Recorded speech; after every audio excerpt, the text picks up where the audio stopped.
Surface లెవెల్లో మనకందరికీ తెలుసు ఒక రోజు మనం అందరం చనిపోతాం, కానీ ఆ ట్రూత్ ని యాక్సెప్ట్ చేయడం మనకి ఇష్టం ఉండదు. అందుకే ఇన్సూరెన్స్ లాంటి లాజికల్ విషయాల్ని కూడా మనం పక్కన పెడతాం. IRDAI తన యాన్యువల్ రిపోర్ట్లు చెప్పింది లాస్ట్ 2 years నుండి ఇన్సూరెన్స్ పెనట్రేషన్ తగ్గుతుంది అని. ఫైనాన్షియల్ ఇయర్ 2024 లో annual premium to GDP ratio 3.7% కి పడిపోయింది. ఇండియాలో కేవలం 5% కన్నా తక్కువ పాపులేషనే లైఫ్ ఇన్సూరెన్స్ చేయిస్తుంది. ఒక విషయం గుర్తుపెట్టుకోండి, హార్డ్ అండ్ ఫాస్ట్ రూల్ అనేది ఇలాంటి సబ్జెక్ట్స్ లో అప్లై అవ్వదు. వీళ్ళ nature of business is like this. అంటే దీన్ని డిజైన్ చేసిందే కాంప్లెక్స్ గా ఉండడానికి. మీకు 150 పేజీలు ఇచ్చి ప్రతి పేజీ మీద దస్తఖత్ పెట్టండి. అట్ ద సేమ్ టైం ప్రతి పేజీలో, ప్రతి లైన్ లో, ప్రతి సబ్ హెడ్డింగ్ కింద ఉన్న చిన్న సఫిక్స్ లో పాయింట్స్ ని కూడా మీరు అర్థం చేసుకోవడానికి చెప్పడానికి గల కారణం ఏంటి అంటే, ఇది ఎంత కాంప్లెక్స్ గా ఉంటే రేపు మీకు ఆ కాంప్లెక్సిటీ నుంచి ఏదన్నా ప్రాబ్లం వస్తే ఆ ప్రాబ్లమ్ ని ఈ పాయింట్ కి అటాచ్ చేసి మీ సిగ్నేచర్ చూపించి మీ క్లెయిమ్ రిజెక్ట్ అవుతుంది. సో ఈ పాయింట్ ఎందుకు నేను స్ట్రెస్ చేసి చెప్తున్నానంటే, చాలా మంది కామెంట్ సెక్షన్ లో నాకు ఇదే మెసేజ్ పెడుతున్నారు, ఇదంతా వద్దు, పాయింట్ చెప్పండి అని. పాయింట్ చెప్పలేమండి. ఇన్సూరెన్స్ బేసిక్ కాన్సెప్ట్ చాలా సింపుల్ ఉంటుంది. చాలా మంది ఒక సెంట్రల్ పూల్ లో మనీ కంట్రిబ్యూట్ చేస్తారు. ఎవరికైనా మిస్షాప్, ఏదైనా యాక్సిడెంట్ జరగడానికి ఏదైనా జరిగితే ఆ పూల్ నుంచి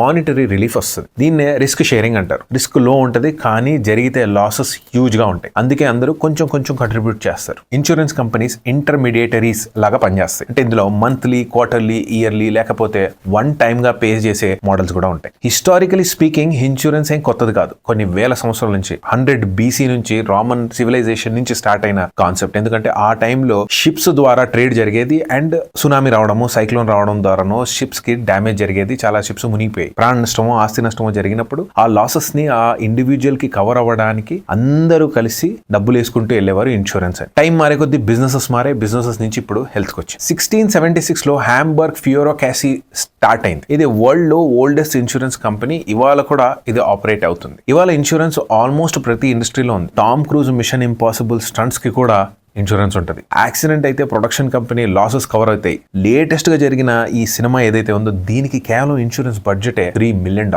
అయితే కామన్ పీపుల్ కి మోస్ట్ ఇంపార్టెంట్ ఇన్సూరెన్స్ ఏంటి అంటే టర్మ్ అండ్ హెల్త్ ఇన్సూరెన్స్.